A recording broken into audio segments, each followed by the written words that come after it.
All right, you guys, let's kick off our liquor deep dive with vodka, the smooth talker of the back bar. Vodka is like that one friend who shows up to every party, sometimes dressed up, sometimes cheap, but always there. So what exactly is vodka? By definition, it's a neutral spirit, usually around 40% alcohol, distilled until it's basically flavorless. It can be made from grains like wheat, rye, or corn, or potatoes if you're feeling old school. In short, vodka is alcohol stripped down to the basics. It's clean, it's clear, and it plays nice with just about everything. Vodka's roots go way back. We're talking the 8th or ninth century, and like most booze, everybody argues about who did it first. Russia says it's ours. Poland says, nope, we invented it. Honestly, who cares? What matters is vodka was born in Eastern Europe, and it's been fueling questionable decisions ever since. Here's the thing about vodka. It didn't go global until the mid-1900s. In the US, it blew up after World War II, thanks to marketing campaigns that bragged it was odorless and tasteless. Translation, you can drink it and still show up to work the next day pretending you're fine. Now let's talk brands. Behind most bars, you'll see Smirnoff, the classic workhorse.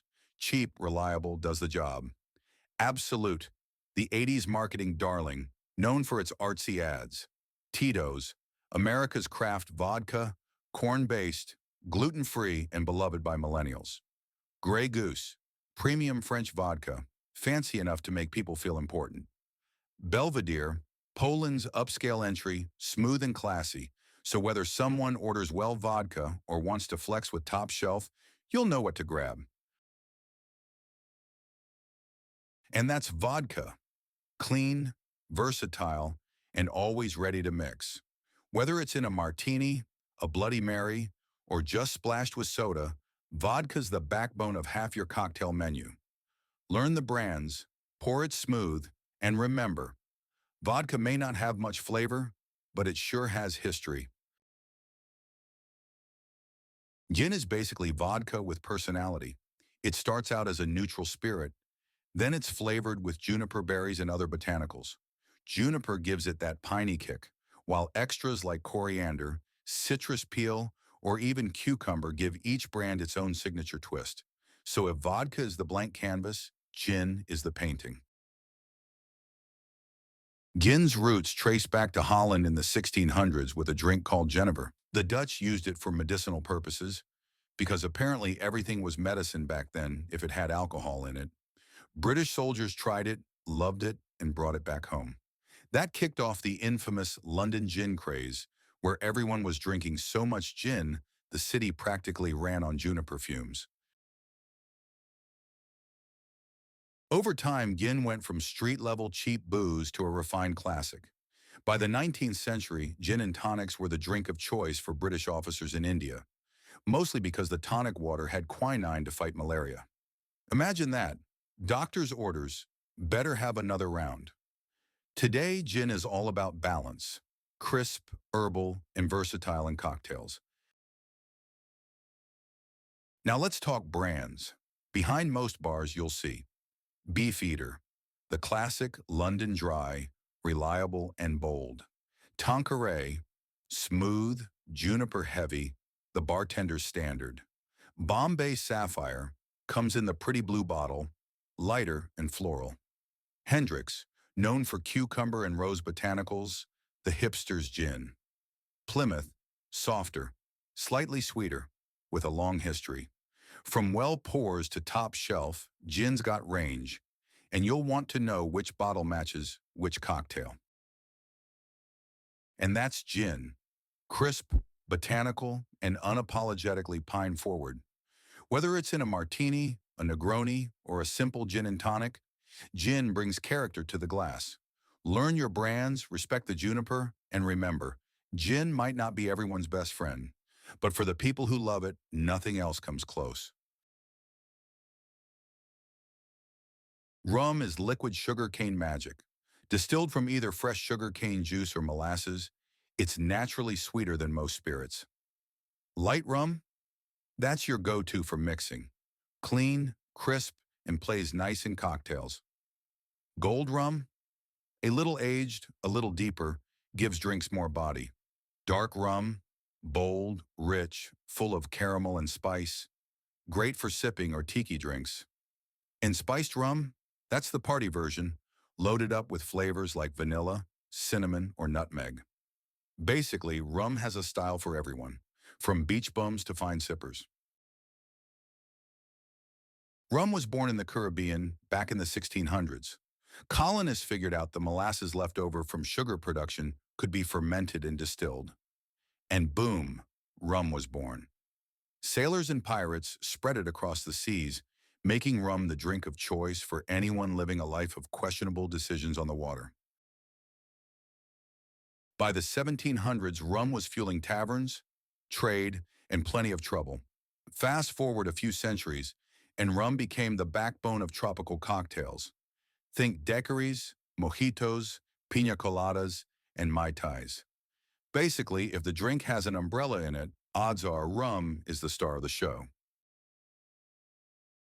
Behind the bar, these are the bottles you'll get familiar with.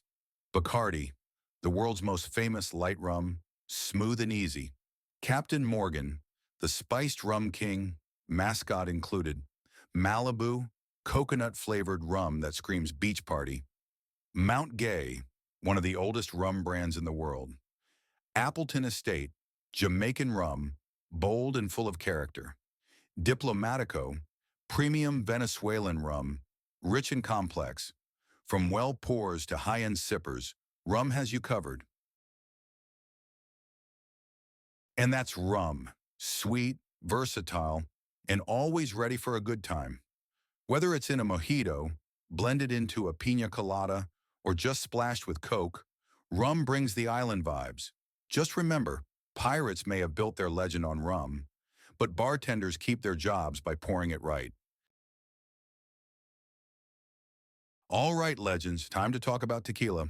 Loved by some, feared by many, and responsible for more bad tattoos than any other spirit. Let's break it down so you know what's in the bottle, where it came from, and which brands you'll actually use behind the bar. Tequila is a spirit made from the blue agave plant, that spiky cactus-looking thing grown mostly in Jalisco, Mexico. To be called tequila, it has to be at least 51% blue agave. But the good stuff? That's 100% agave, smooth and flavorful. Cheap tequila will burn all the way down. But quality tequila is silky, earthy, and meant to be sipped, not just slammed with salt and lime. Tequila's roots go back hundreds of years in Mexico. Indigenous people fermented agave juice long before the Spanish arrived. When the Spanish ran out of brandy, they started distilling agave. And boom, tequila was born. Today, it's still made under strict rules in Mexico, kind of like champagne in France. If it's not from the right place, it's just a knockoff.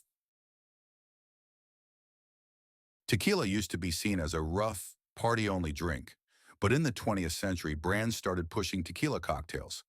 Think margaritas, palomas, tequila sunrises.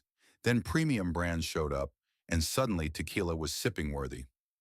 Now it's one of the fastest growing spirits in the world, and not just for college shots. Behind the bar, you'll run into these names a lot. Jose Cuervo, the classic, often the well tequila. Patron, the brand that made premium tequila mainstream. Don Julio, smooth, balanced, and a customer favorite. Herradura, one of the oldest, rich in flavor and history. Casamigos, the George Clooney tequila, smooth and trendy.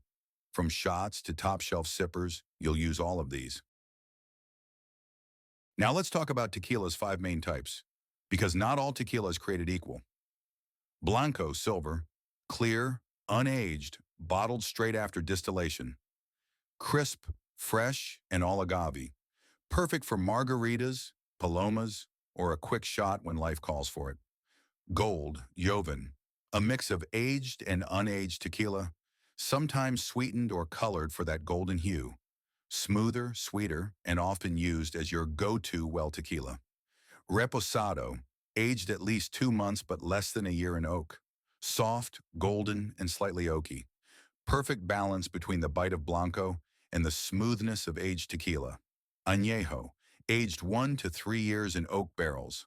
Darker, rich, and full-bodied. This is sipping tequila. Treat it like whiskey, not a party starter. Extra Añejo, aged more than 3 years. Deep, complex, luxurious, and pricey. This is top-shelf stuff meant to be savored slowly, not chased with lime.